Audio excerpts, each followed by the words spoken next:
Alright, it's the next day from the last video I left off when we changed all the doorknobs in the house and I was trying to clean this stove. I watched a couple YouTube videos on how to get like the hard burnt on grease off of here, and I found a couple ideas I've been trying. I started off with this burner right here. I saw somebody that used a razor blade, like a box cutter that was like flat. I have a couple of these razor blades. I'm not sure what they're from, for my husband's shaving thing or something.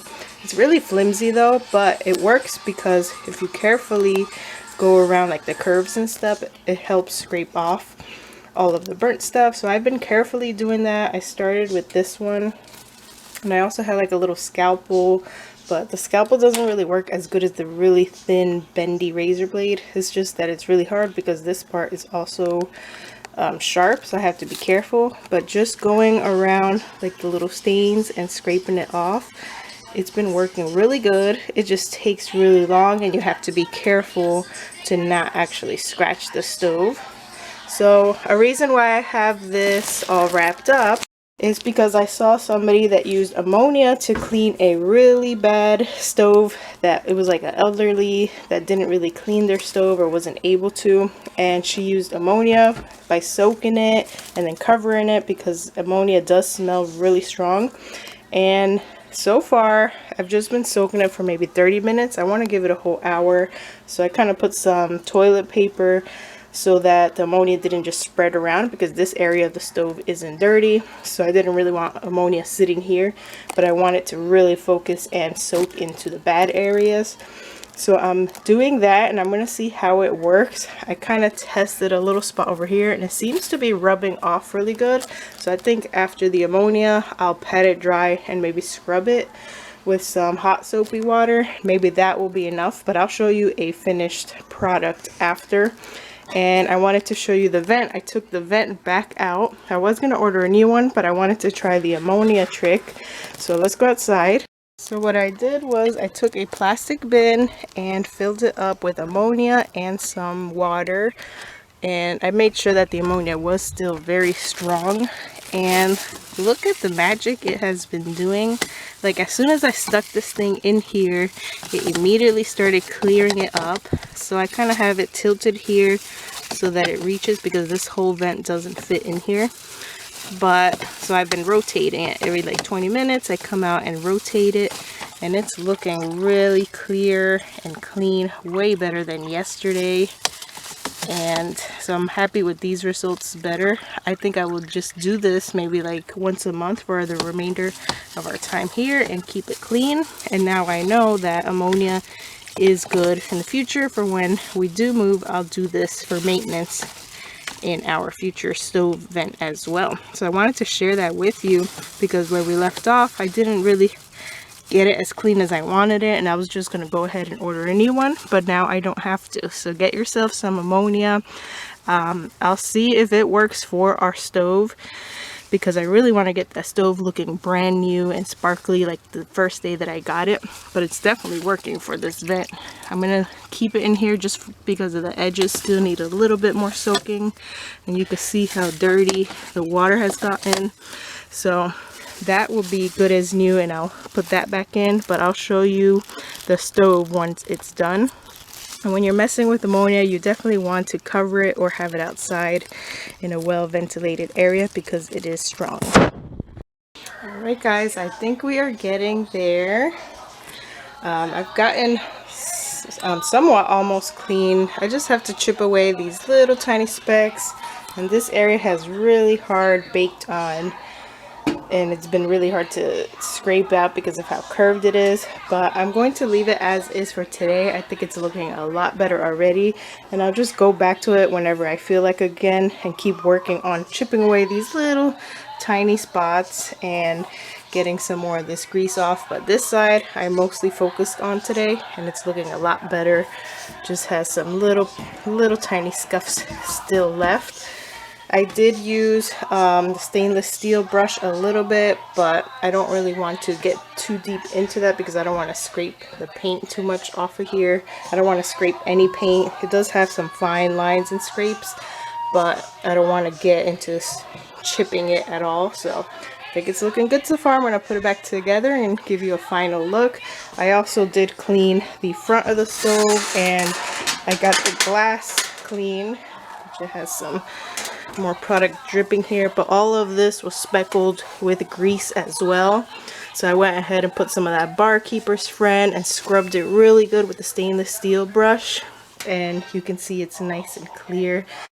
There it is. It is looking almost good as new.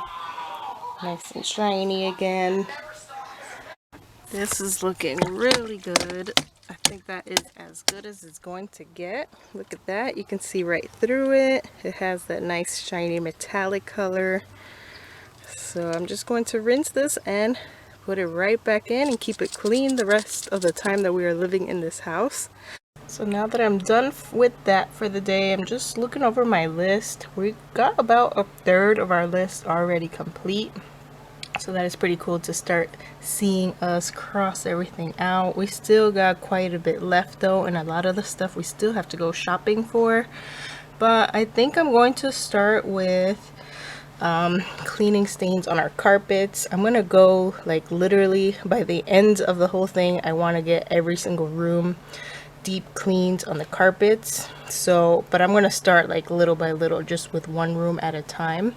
I have a carpet shampooer thing, the ones that are, it's like a vacuum but it shampoos your carpet. So I kind of try to upkeep with that. I haven't done it in a while though, so everything is in need of some good cleaning. We grabbed this at Lowe's. It's High Traffic Carpet Spot Remover. I think it's kind of like a foam. I'm not really sure, but it says it removes deep set-in stains and old soiled patches, and it says just spray and blot.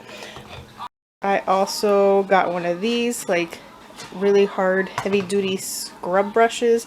I have a handheld one too, but I figured this would help my back too. I wouldn't have to be on my hands and knees scrubbing the spots on the carpet. So I'll try to get as much done with that, and then if I want to get deeper into it, I'll use the hand scrubber that's similar to that, but it has a handle. So, and then I have the regular carpet cleaner, the one that you put into the carpet shampoo machine. So after I get like the stains really scrubbed, I will go over the whole room and do a shampoo of the whole carpet. So I think I'm going to start with my room first, the master bedroom, and just get like, it's not too bad, but there's little areas. Like this is dye. I don't know if we're going to be able to get that. When my husband was doing tie dyeing, I have to try to get that off somehow. But then there's like, it looks like a water stain here, little drops like that. I believe this carpet was brand new when we first purchased our property, and we've been trying our best to keep it clean, but honestly I hate carpets and they're just a pain to keep clean. But what I kind of want to do is work in sections. So I'll probably move all the furniture as much as I can, either out of the room or put some in the bathroom, and try to get a really good cleaning, because usually when I shampoo the carpets I do it around the furniture and stuff, but I definitely want to move around this furniture, and that way you can kind of see like back under there would be fresh carpet that has never really been stood on, because this is pretty much how we've had our room set up for the past couple years. So I'll be able to see if the carpet that I just shampooed is truly clean compared to the one that has not been had any traffic at all. So that's what I'm going to start working on today. I don't think I'm going to finish. I'll probably just do like one bedroom a day and focus on that and trying to get the stains out. We thought about removing the carpet or like replacing it, but it's way too expensive. I've always wanted to remove the carpet and put laminate flooring, but that's way too expensive too, even just for one room doing that, and finding the flooring on sale. It's just too much, and whatever the future owner of this house wants to do with the flooring, they can do it themselves. The best I can do is just clean up the carpets that we do have really good so they look fresh and clean. And I haven't done it in a while anyway, so it was time to go ahead and do that. But I want to make sure I get a good deep cleaning by focusing on just one room at a time instead of rushing through the whole house like I usually would. thing that I did, well, I didn't record it, was I went and cleaned all of our windows. They were very dirty, and I'm just kind of taking notes of all of the blinds that we're going to replace. So I went just through the inside. I still have to do an outdoor cleaning, but I did an indoor cleaning of all of our glass windows in the whole house. This house has so many windows. I think I counted about 12 windows in the whole entire house. So that was a task, cleaning them all, and it was quite a workout too. Just giving them a good cleaning. Our windows don't really get too dirty because we keep them covered most of the day, trying to keep the heat out, and we got the curtains and stuff. We don't have like little kids putting their sticky hands on the windows. That's usually what gets the windows really dirty, or pets and stuff rubbing their noses. So our windows stay pretty clean, but they were due for some dusting and just really good wipe down. So one day I have to do the outside of them and get all the little spider webs and cobwebs out, and then make a note of how many of these we're going to replace so we can go ahead and purchase those and install those as well. Alright guys, that is it for today. Let me get started on this carpet. Hope you guys enjoyed, and I'll see you guys in the next video.